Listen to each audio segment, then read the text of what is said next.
Hello Practical HEMA folks, we're back again. So we're now going on to the next in our series of videos about Fiore's Dagger, obviously starting with First Master Dagger. We're now on to First Master 8th play. Now the 8th play, he says this is not often used, and within his context you can see why.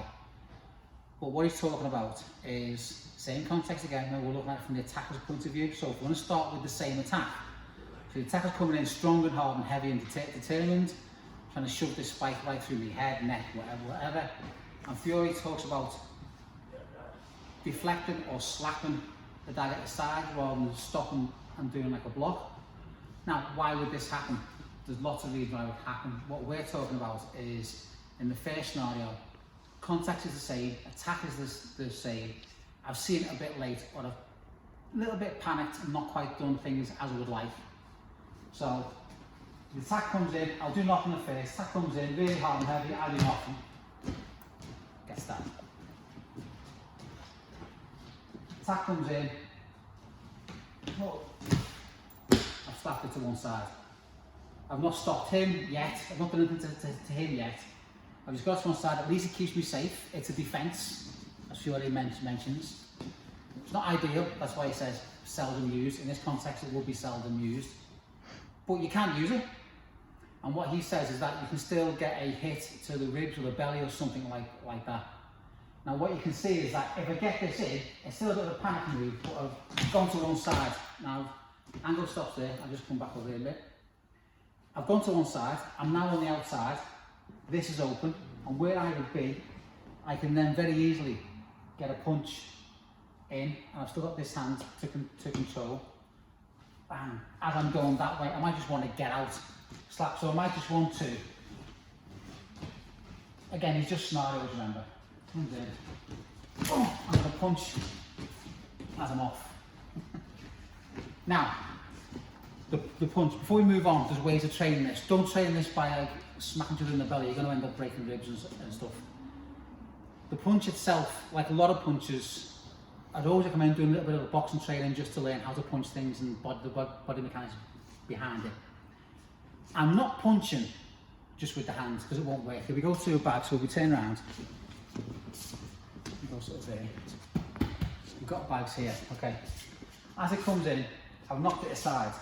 Now, if I punch with my hand,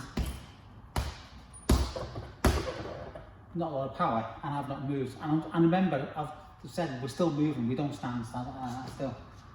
What I'm actually going to use is my whole body is going to go in, and it's hit. So I've knocked to one side, and I hit you. Now, you can see the energy that's going to go through if you did this in training against a partner, so don't do it against a partner. But as it comes in, so we've knocked aside, and we're through. That's what Fiore is almost saying it's talking about, because remember, we're not being nice here. So, but you can train that, you can practice that. It's a way of punching. I've got this for control, and this hand is coming in, but I'm not punching, and the whole body weight is coming in. So just to reiterate again, attacks come in, boom, and out. Anyway, so that's to show the type of energy we're talking about here. We can't train that, but we don't need to.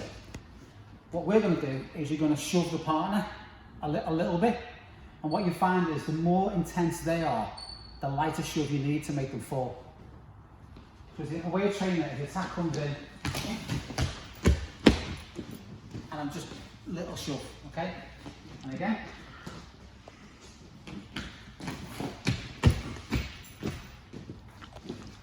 Just to show, go back again, the energy you can get into it. And all I'm doing is I'm knocking it aside and a little shove. And the harder he comes in, don't go too much because my hair gets out, but the harder he comes in, the easier it is. Now, I fluffed that up, but I still got out the way. I had enough on it just to deflect it a little bit, and I could shove them over. That's another way to like escape. Now imagine that, but as you hit, and we'll do it nice and slow, as it comes in, this, with that, bam, so we'll come back in, it's that, as I'm moving on. So that's probably what, at least one version, if you think about it, the context is the same, we haven't changed the attack is still the same. That's that coming in. That's one reason why you might do that. there could be other reasons why you might do the slap. For example, if the attack comes in, but he's noticed that I'm ready for it. So as he comes steaming in, I back off. Now he's stopped. Just for a split second. So when the attack comes in, it's much more of a cagey attack. It's not the steaming in, so we're starting to change the context a bit here. But this slap allows you to start to change it a little bit. So we're still steaming in, but I'm ready for it. The slap now becomes actually an easier option because the first master dagger option becomes less effective. If I try this, yeah, it's too close. Not saying it won't work, what I'm saying is that this slap you might need if the context we're dealing with changes slightly. Again, we're just going with scenarios here. So as it comes in, cagey, off. And I can still shove. Okay, so you might think, okay, I'm stepping to one side, I'm still following Fiore's rules of crease to the left and do whatever I'm going to actually do. I'm still trying to disrupt the attacker as well as the attack. That's vitally important in all this. I'll move on to this in a bit again, but just to make the point that if I disrupt the attack, but not the attacker, so I'll do the move, but I do nothing to him, he's going to come straight back here. All he's going to do is die. Because I've done nothing to him. Now I can catch that, but again, we'll be getting back into a fight then. Don't want to be in a fight. I want to win this and move on quickly. We might end up in a fight, we'll deal with that in other videos. But for now, the point being, if I come in, and that'll do for now. In reality, you could attack. Now, in this scenario, there's other things we could do. So he comes in, he realises I'm cagey. I can end up this and drag back. Now you might think he'll swap hands and stuff, but I'm not stopping, I'm just dragging back. And it'll be nice too. In reality, I'm going to drag back, stamp on the head, and I'm off. These are just ideas to play with, but the point being, he mentions the slap because it's important, and it could save your life. One last thing I didn't mention, so we'll just go through it now at the end. What if I really panic and I don't do all the nice moves? I just step back. If he's coming with the steal and attack, but I panicked. I'll step back. It's okay. Look where he is, look what I am. I've still got control of this. It's not as good, but it can still work. And again, that's the sort of hallmark of all of this. Always change the scenario, make it go wrong.